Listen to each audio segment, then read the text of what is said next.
Бір адам үйінде күнде әйелімен жанжалдаса берген соң, ойланып тұрып, сол заманның белгілі ғұламасына баруды шешеді.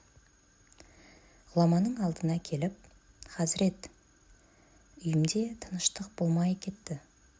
Әйелім екеуміз күнде ұрсамыз. Талақ беріп, босатып жіберейін десем, балаларыма обал. Мұндай өмір сүргенімше, өлгенім артық қой деймін. Сіздің аузыңыз дуалы ғой, маған өлім тілеп беріңізші» дейді. Ғұлама, «Сенікі дұрыс» деп, «Сабыр етсең болмай ма?» деп сұрайды. Әлгі адам, «Жоқ, олай да істеп көрдім, болмады» дейді. Ғұлама, «Бір айда өлесің, үйіңе қайта бер» дейді. Әлгі адам үйіне келген соң намазын дұрыстап тұрып оқып, ақыреттік сапарға дайындала бастайды. Күнделікті әдетінше әйелі ұрыс бастаса оған жауап жоқ, үндемейді. Қолынан тәспісі түспейді, нәпіл ораза ұстап, нәпіл намаз көп оқиды. Жақсылық жасауға асығып тұрады.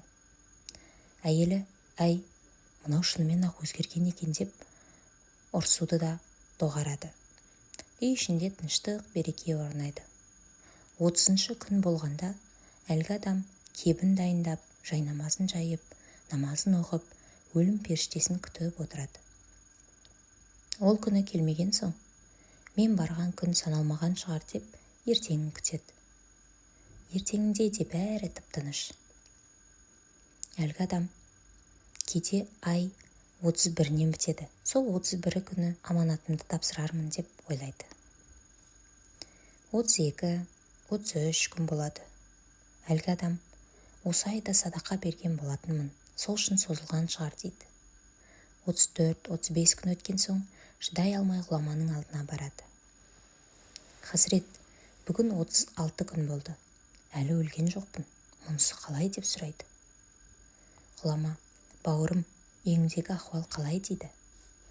«Үйімізде ұрыс жанжал тоқтап, тыныштық пен береке орнады» дейді.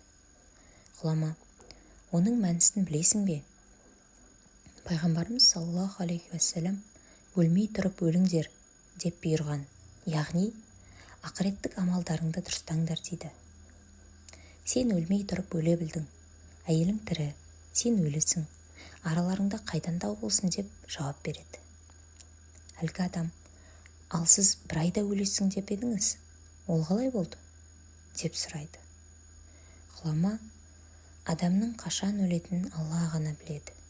Мен саған айлардың бірінде қаңтар ма, ақпан ба, шілде ме, әйтеуір бір айда өлесің дедім» деп жауап береді. Содан соң сөзін былай деп жалғастырыпты.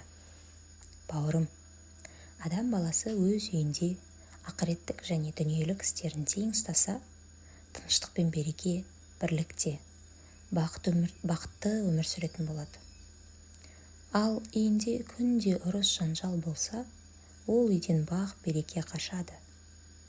Отбасыңа барып, баянды, ұзақ өмір сүруіңді Алла саған нәсіп етсін» деп батасын беріп шығарып салған екен. Атақты Толстой да «Ең бақытты адам өз үйіне қуанышпен келе жатқан адам» деп айтқан екен.